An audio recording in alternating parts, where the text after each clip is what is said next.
I'm your English teacher Ragni Tiwari, and student, today we are going to start English channel grade 7th book. The next chapter, the poem, very famous poem written by Alfred Lord Tennyson, The Brook. Alfred Lord Tennyson, he was very renowned poet. Students, he was born in 1809 and died in 1892, and born in Lincolnshire, England. He is one of the most popular English poets.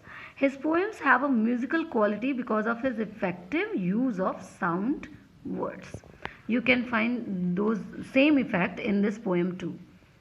In this poem, the Brook is written by, as I already told that it is written by Alfred Lord Tennyson, and he describes the journey of the brook. What is brook?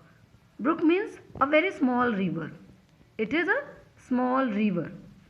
A brook is a small river. So here the poet describes the journey of this small river, the brook, which has different stages and hardships, and relates it to our lives. The brook begins his journey from the mountains, which are homes to water birds, and joins the brimming river.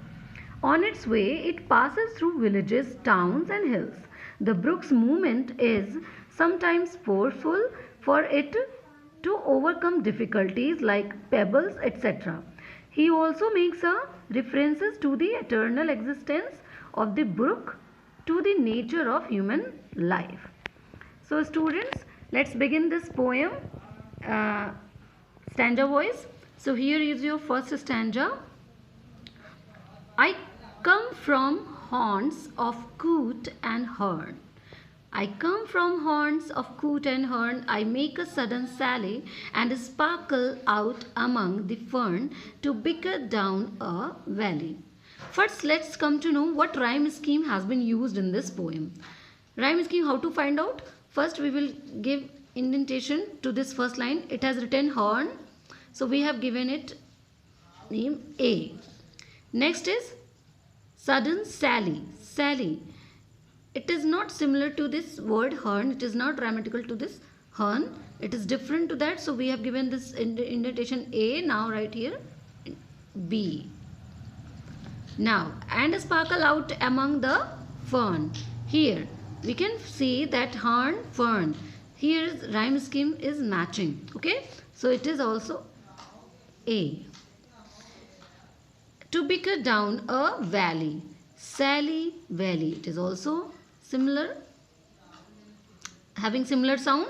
So we have got our rhyme scheme, that is A, B, A, B. So this is the rhyme scheme the poet has used in this poem. What the poet is saying in this stanza?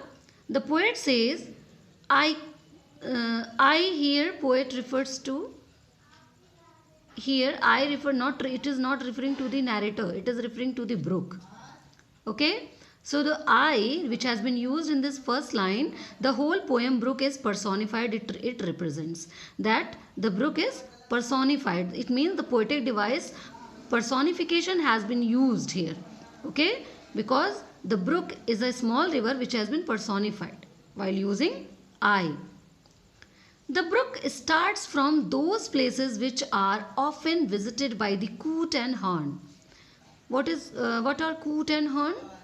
Coot and hern are the water birds. Students, don't forget, coot and hern are the water birds. These are the water birds. Haunts means dwelling places. Dwelling places. Well, where they used to live. So the brook starts from those places which are often visited by the coot and hern. The brook emerges suddenly in this hilly area. It emerged suddenly in this hilly area. Sally means in this rush. Sally means rush. In this hilly area, it moves through the ferns and sparkles when the sunshine reflects the crystal clear water. Crystal clear water. And when the brook moves, creates a lot of noise. Bicker means a quarrel over little things. or you can say making noise. Okay, bicker means a quarrel over little things or making noise. So in this stanza, the poet says that the brook starts from those places which are often visited by the coot and horn. The brook emerges suddenly this hill, suddenly this hilly area. It moves through the ferns and sparkles when the sun shines, reflects. It moves through the ferns and sparkle when the sunshine reflects the crystal clear water. And when the brook moves, creates a lots of noise. When it moves, creates a lots of noise. In this stanza, student, horn is an example of poetic license. Okay, it is the word heron has been turned into horn to match the rhyme scheme. Actually, it is heron. But here the poet wants to match the rhyme scheme with this fern. That's why heron, H-E-O-R. Just a minute. H-E-R-O-N. It is the real word. But the poet has used horn to match this rhyme scheme with this line. Okay. And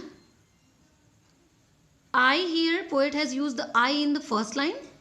And now poet has used I in the second line. In next line, just poet has used I. It means here the poetic device anaphora has been used. The poetic device anaphora has been used here. Okay. Sudden Sally. Sudden Sally. Here what poetic device has been used? Alliteration. Alliteration poetic device has been used here. Okay, sudden Sally, because the word, the alphabet S and S used here in just following words. Bicker. Bicker, it is poetic device. What poetic device has been used here? Onomatopoeia. Onomatopoeia. It is a type of a sound. Okay, that's why the poetic device onomatopoeia has been used in this stanza. Let's come to know the second stanza. By 30 hills I hurry down or slip between the ridges. By 20 thorps a little town and 100 bridges. Here, what is the meaning of ridges? Ridges means long narrow hills. Long narrow hills. Thorps means villages. Thorps means villages. So let us explain this stanza.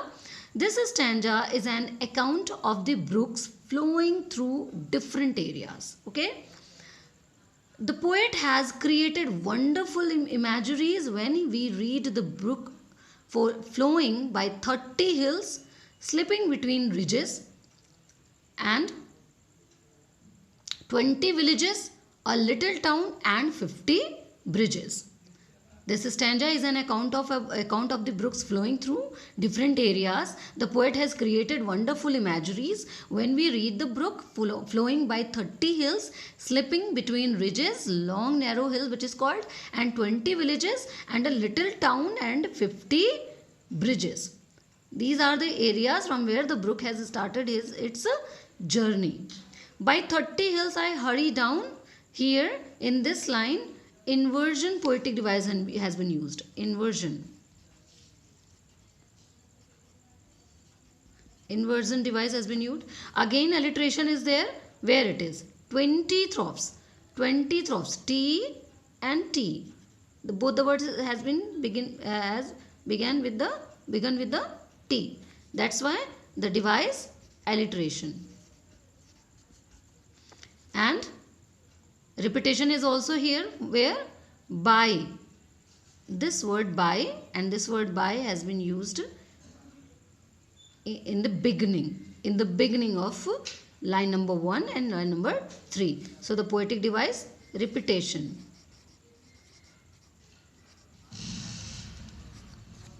So student, this is the explanation, poetic devices and rhyme scheme of your poem, and explanation of these two stanzas. Go through this video again and again to make it more clear. If you listen it will be clear to you. Okay, for our next for rest of the poem you have to wait for next video. Till then, take care. Have a nice day.